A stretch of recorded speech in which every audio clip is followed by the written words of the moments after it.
여러 가지 수술이 있는데요. 사실 수술을 받으시게 되면 일상의 소중함을 깨닫게 됩니다. 여러분들 지금 우리가 공기를 호흡하면서 이 공기가 소중하다는 걸 전혀 모르듯이 여러분이 아픈 데 없고 입원하지 않으시면 일상의 소중함을 알 길이 없습니다. 근데 사실 저는 2번이나 그 브레이크를 겪었기 때문에 내가 눈을 뜨고 편안하게 일어나서 걸어서 화장실을 가고 다시 또 걸어서 옷을 편하게 입고 정말 편하게 샤워하는 것만도 굉장히 소중하다는 것을 입원을 해보시면 깨닫게 됩니다.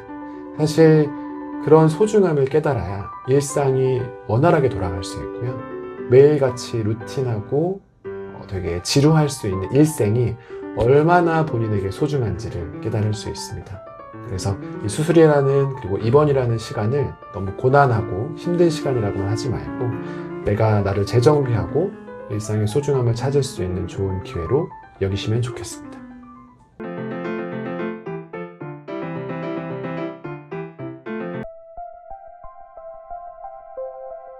디스크라는 질병을 한 번이라도 경험해 보신 분들이 가장 혼란스럽고 어려워하는 부분이 수술을 해야 되냐 말아야 되냐 이런 걸 겁니다.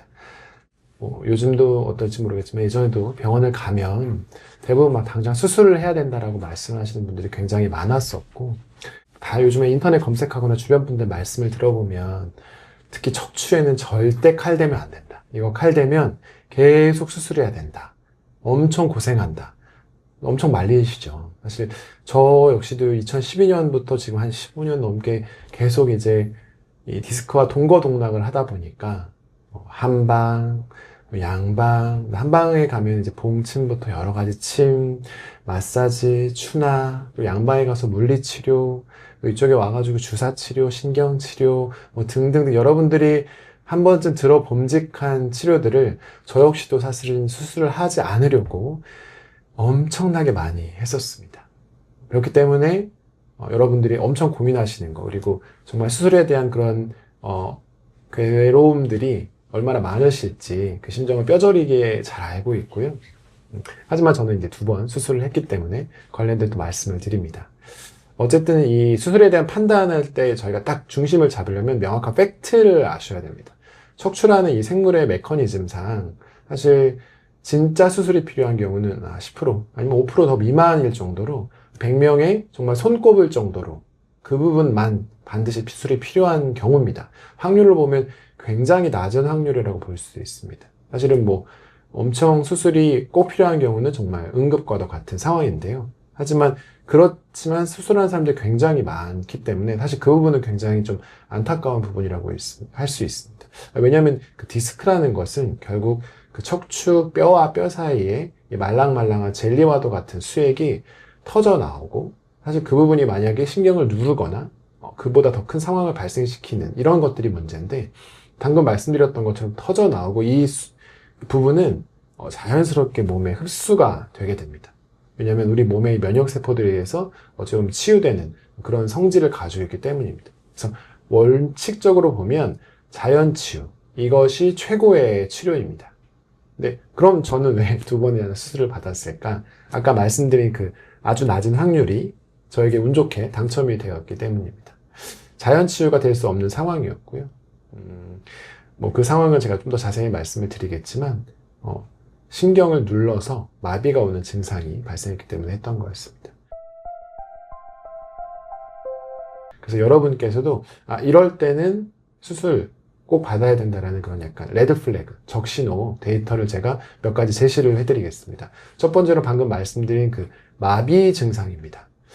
그 앞서 말씀드렸던 것처럼 저희가 하지 방사통이라는 걸 느끼면 이게 내가 좀 디스크와 연관성이 있는 통증이다라는 거는 이제 많은 분들이 잘 아실 겁니다. 단순한 방사통을 넘어서서 내가 어떤 땅을 디디거나 서거나 이랬을 때 뭔가 좀 어렵다는 느낌, 또는 내가 분명히 디디고 있음에도 그것을 느끼지 못한다는, 그러니까 결국은 그 아까 말씀드린 디스크는 튀어나와서 뒤에 있는 신경을 누릅니다. 이게 어느 정도 눌리기만 하면 다 통증이, 그러니까 느끼더라도 지나가니까 찌릿함을 느끼는 거고요. 만약 이것이 완벽히 눌려서 마치 신경이 끊기듯이 그 부분이 전달이 안 된다면 그건 정말 마비로 가는 증상이 되는 겁니다. 때문에 이 마비 증상을 결코 소홀히 하면 안 되고, 내가 그런 마비 증상까지 왔다 이러면 바로 병원에 가셔야 되고요.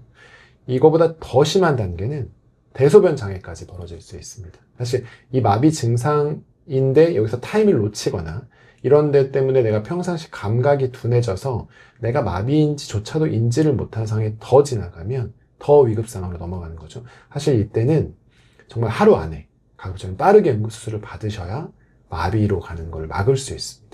그래서 이렇게 마비로 이어지는 쩌릿함에서 마비로 이어지고 더 응급 상황까지 가는 이런 경우들은 정말 수술이 필요한 경우들이고, 사실 아까 말씀드렸던 것처럼 이 수액이라는 것이 흡수되지 않는 경우, 이게 단단하게 굳어져서 누르는 경우이기 때문에 사실 그래서 젊은 분들보다는 좀 나이 드신 분들의 경우에 이런 상황이 많이 있을 것이고, 사실 젊은 분들이 갑자기 터져서 으악 하면서 약간 쩌릿하면서 느끼는 통증들은 사실 대부분 일정 시간이 지나면 다 흡수되는 그런 경우들이 많이 있습니다. 물론 이제 케이스 바이 케이스로 사람마다 좀 다를 수 있지만 일반적으로 그렇고, 때문에 사실은 그런 상황 때 엄청 오랜 기간 누워 있으면, 근데 사실 뭐 일반인들이 그렇게 생활할 수는 없지만요, 그렇게 누우면 자연스럽게 치유되는 경우도 많습니다. 그리고 또 제 사례를 보면 몇 달간 아주 집중적으로 계속적인 치료를 하는데 이 증상이 개선이 되지 않는다. 사실 이러면 저 의사 선생님이랑도 얘기를 했던 거였는데, 어쨌든 이 눌린 부분이 더 들어가거나 흡수되지 않고 계속적으로 신경을 누르고 있으면 사실 신경은 통하되 이 신경의 어떤 퍼포먼스, 성능이 계속 감소되는 거기 때문에 좋지 않은 경향을 보입니다. 때문에 요즘 들어서는 완전 개복술이 아니고 아주 작은 절개로도 미세 침습 수술이라고 해서 이런 부분만 제거해주는 수술들은 있습니다. 사실은 수술이라기보다 거의 시술에 가까울 정도의 단계인데요. 사실 이런 부분들은 한 번쯤은 생각해 보셔도 됩니다. 나는 절대 칼은 안 될 거야 라는 것이 꼭 정답은 아니고요. 말씀드렸던 것처럼 마비 증상 생각해 보셔야 되고, 내가 몇 달간 그리고 오랜 기간 계속적으로 통증을 케어하는데도 나아지지 않는다, 도저히 방법이 없다 할 때는 방금 말씀드린 미세 침습, 이것도 고민을 해보시면 좋을 것 같습니다. 저희가 물건을 받고 반품하고, 요즘에 뭐 이런 너무 플랫폼들이 잘 돼 있어서 잘 되지 않습니까? 근데 사실 척추라는, 그리고 우리 몸에 칼을 대는 어떤 수술이라는 것은 반품이 안 되고 돌이킬 수 없습니다. 때문에 굉장히 신중해야 하고, 그리고 수술을 진행하실 때도 최소한 여러 군데 병원을 돌아다니셔서 여러 정보를 들으시고 그 중에 자기랑 딱 맞는 병원을 고르시는 것이 중요하고요. 사실 이거는 약간의 이제 주변 지인분들의 리뷰도 되게 중요합니다. 내가 받았더니, 내가 여기서 수술을 했더니 여기 참 잘하더라, 여기 괜찮더라, 뭐 이런 것들을 말씀 듣고 선택하시는 게 좋고요. 여기서는 제가 방송이라 영상이라 말씀드릴 수 없지만 저한테도 그런 걸 문의하시면 제가 받았던 병원 여기 괜찮다, 이 병원을 좀 피하면 좋겠다, 이런 것들을 말씀드릴 수 있을 것 같습니다. 이런 것처럼 정말 필요한 상황에서 내가 단지 수술이 싫어 라고 하시면서 어떤 골든타임을 지나시지는 않으시면 좋겠습니다. 제가 2번이나 수술대 위에 누웠지만 매번 그 차가운 수술대 위에서 그 수술한 공기를 느끼면서 전신 마취할 때 이렇게 눈 감는 그걸 생각을 하면 사실 아직도 되게 좀 두렵습니다. 다시는 하고 싶지 않고요.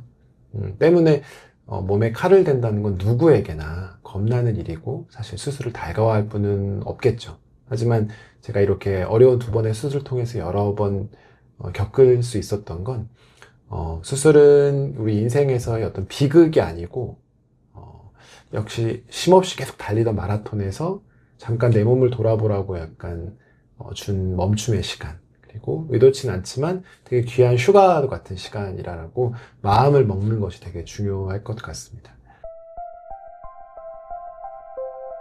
어쨌든 수술을 앞두거나 수술 이제 회복 중이신 이런 분들을 위해서 조금 몇 마디 팁을 말씀드리면요. 일단은 수술 전에는 어쩔 수 없이 여러분들이 약을 드시게 될 겁니다. 근데 그럴 때 되게 고민하시고 다들 좀 주저하시는 것이, 뭐 이거 계속 장복하면 안 좋잖아, 간에도 무리가 가고 이 약은 뭐 안 돼, 그러면서 아픔을 끙끙 참는 분들이 계시거든요. 사실 저도 약간 그런 쪽이었던 것 같습니다. 물론 약이 간에 영향을 주는 거 맞고요. 너무 너무 과다 복용하면 안 좋죠. 그렇지만 사실 몇몇 약들, 아주 기본적인 약들은 진통으로서의 효과가 굉장히 검증이 돼 있고 그 간을 통한 대사와 배출이 다 연구가 돼 있습니다. 그거에 맞춰서 복용 시간이 그리고 투약 지도가 이루어지는 것이거든요. 때문에 딱 약사의 판단에 따라, 의사와 약사의 판단에 따라 이 약은 이 정도 간격으로 하시면 됩니다라는 것은 잘 지키셔도 됩니다. 저 역시도 시간 간격으로 정해진 약만큼 먹었고요. 덕분에 몇 달간은 극심한 통증이었지만 수술 전까지 버틸 수가 있었습니다. 물론 여러분들한테 버티라고 말씀드리는 건 아니고 여기서 말씀드리는 건 내가 너무 통증이 있다. 그러면 통증을 참지 말고 적절한 약을 적정한 방법으로 복용을 하셔라 라고 말씀드립니다. 수술 전까지는 이렇게 약으로 버텼다고 할 수 있는데 어쨌든 수술을 잘 받으시고 나면 이제는 명확하게 의료진을 믿고 따르시는 것이 좋습니다. 보통 저도 이제 병원에 입원해서 보면 또 어떤 분들은 자기만의 이제 스타일이 있고 자기 고집이 있기 때문에 그거 아니야, 나 안 할 거야 라고 하시거나, 그리고 너무 이제 그 갇힌 공간에서 답답하시니까 자꾸 어떻게든 나가시고 움직이고 무언가를 하시려고 하거든요. 근데 사실 의료진이 그렇게 하지 말라는 데는 다 이유가 있습니다. 그걸 지켜야만 더 길게 봤을 때 빠른 회복이 되는 거거든요. 근데 이제 그걸 안 지키고 조금씩 일탈을 하게 되면 결국 본인에게 손해가 됩니다. 그래서 의료진이 그 의도를 가지고 명확하게 말씀하시는 걸 최대한 잘, 모범생처럼 딱딱 잘 지키는 것이 되게 중요합니다. 그리고 또 하나는 내가 이제 수술을 받고 난 다음에는 소소한 변화들이 있습니다. 지표들이 있고요. 예를 들면 뭐 처음에 이렇게 핏줄이라고 하죠. 꽂았다가 그것이 빠지는 것, 뭐 소변줄 이런 것들도 그렇고 몸에서 어떤 방귀가 나가는 배출, 이런 내 몸이 수술 이후에 회복되어 가는 과정 하나하나를 놓치지 말고 잘 캐치하고 그걸 잘 의료진이랑 커뮤니케이션 하는 것이 되게 중요하다고 할 수 있겠습니다. 이게 이제 수술 관련된 얘기고, 뭐 어떤 수술이냐, 크냐 작냐에 따라 입원 기간이 조금 나뉠 겁니다. 짧게는 뭐 일주일부터 몇 달까지도 입원을 하실 수 있고요. 저 역시도 거의 뭐 한 달 가까이 병상에 누워 봤는데 아까 말씀드렸다시피 저는 젊은 나이에 수술을 했고 아직 어린 나이이기 때문에 당연히 누워서 갇혀있는 것이 굉장히 힘들었습니다. 이게 무슨 일인가 싶기도 하고 처음에는 굉장히 좌절에 빠지기도 했습니다. 근데 앞서 말씀드렸던 것처럼 제가 또 워낙 긍정적인 사람이라 잘 극복을 했는데요. 어떻게 했냐면 버킷리스트를 만들었습니다. 병상밥은 여러분들도 많이 드셔보셨을 것 같은데 굉장히 절제된 식단입니다. 죄송스럽지만 맛이 있진 않아요. 자극적이거나 진한 맛을 주는 병원은 없습니다. 때문에 나가서 먹고 싶은 음식이 굉장히 많이 생깁니다. 그러면 그때 엄청 검색을 하고 써보는 거죠. 내가 나가면 이거부터 먹을 거야. 그리고 갇혀있기 때문에 평소에도 잘 안 갔던 여행, 뭐 어디 놀러 가는 거 엄청나게 생각이 납니다. 그리고 당연히 이제 핸드폰으로 다른 사람들 즐기는 것들을 보고 있으면 더욱더 가고 싶어지는 마음이 들거든요. 거기서 멈추지 마시고 리스트를 작성하는 겁니다. 나가면 뭐부터 먹을 거야. 나가면 우리 가족들이랑 어디 여행 가야지. 여러분들이 여행을 계획해 보신 분들은 아실 건데 사실 여행은 가려고 계획하는 순간부터 이미 여행입니다. 여행의 시작이에요. 그래서 여러분들이 내가 여기에 가고 싶어를 이미 적고 생각하는 것만으로 굉장히 긍정적인 에너지가 샘솟습니다. 그래서 사실 이번 기간이 어떻게 될지 얼마나 될지 모르겠지만 내가 먹고 싶은 것, 가고 싶은 것, 하고 싶은 것들을 적어 나가면 굉장히 잘 이번 기간을 버텨낼 수 있다. 이렇게 말씀을 드리겠습니다.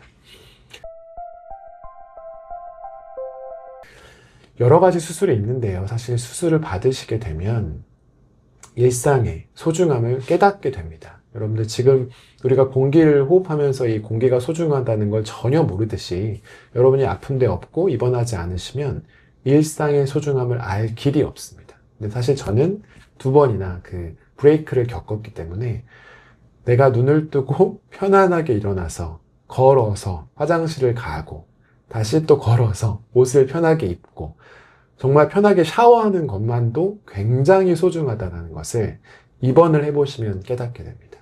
사실 그런 소중함을 깨달아야 일상이 원활하게 돌아갈 수 있고요. 매일같이 루틴하고 되게 지루할 수 있는 일생이 얼마나 본인에게 소중한지를 깨달을 수 있습니다. 그래서 이 수술이라는 그리고 입원이라는 시간을 너무 고난하고 힘든 시간이라고만 하지 말고 내가 나를 재정비하고 일상의 소중함을 찾을 수 있는 좋은 기회로 여기시면 좋겠습니다. 모든 병이 그렇죠. 환자가 물론 아픕니다. 당연히 아프고요. 근데 그 환자뿐이 아니라 사실 가족 모두가 아프다고 할 수 있습니다. 어쨌든 가족의 총 에너지가 한쪽으로 쏠리게 되고 사실 일상생활을 아주 자연스럽게 영위하기가 힘들어지기 때문입니다. 아까도 서두에서 잠깐 말씀드렸지만 제가 처음 수술을 받았던 때는 사실 지금 돌이켜봐도 다시는 그 상황으로 돌아가고 싶지 않을 정도로 굉장히 힘들었습니다. 뭐 일반적인 설상가상, 뭐 엎친 데 덮친 격 이런 표현으로도 설명이 안 될 만큼 나한테 왜 그러지? 라고 정말 생각이 들 정도로 심했거든요. 아버님은 다방성 고관절 골절이라고 이렇게 추락을 하셔가지고 아주대 그 이국종 교수님한테 수술 받을 정도로 생과사를 오갈 정도로 큰 수술을 받으셨습니다. 당연하게도 어머님이 밀착해서 간병을 할 수밖에 없었고요. 딱 동일한 시기에 한 달 전 정도에 장모님이 돌아가셨어요. 그러니까 이제 와이프 입장에서도 처가를 또 돌봐야 되는 상황이 발생을 했고, 그 2017년은 저희 첫째가 초등학교 입학 전, 둘째는 갓 돌을 지난 시기였습니다.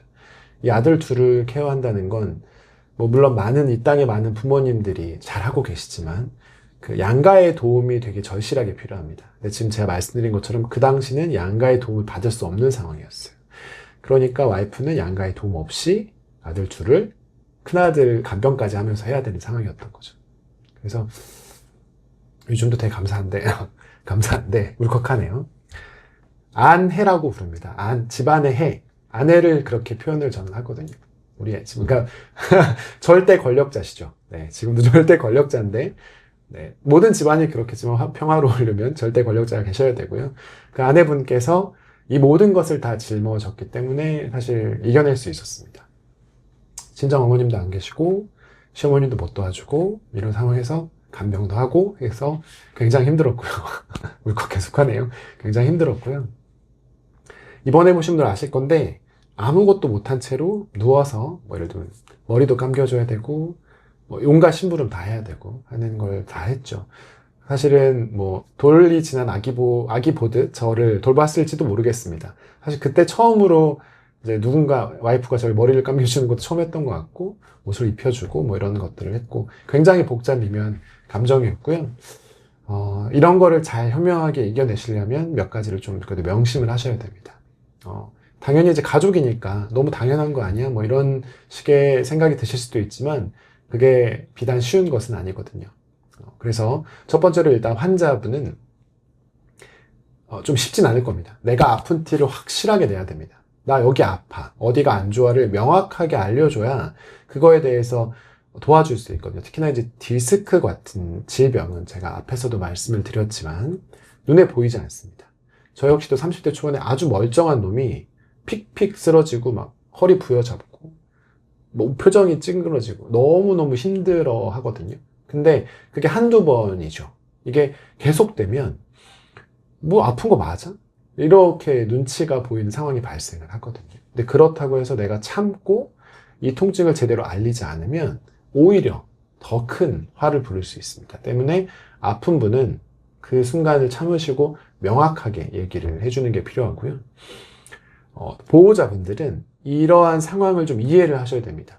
그 반대에 보호자가 나중에 아플 수도 있는 일입니다. 그렇기 때문에 환자가 얼마나 좀 위축되어 있을지, 얼마나 힘들지를 이해를 하고 배려를 해주시는 것이 필요합니다.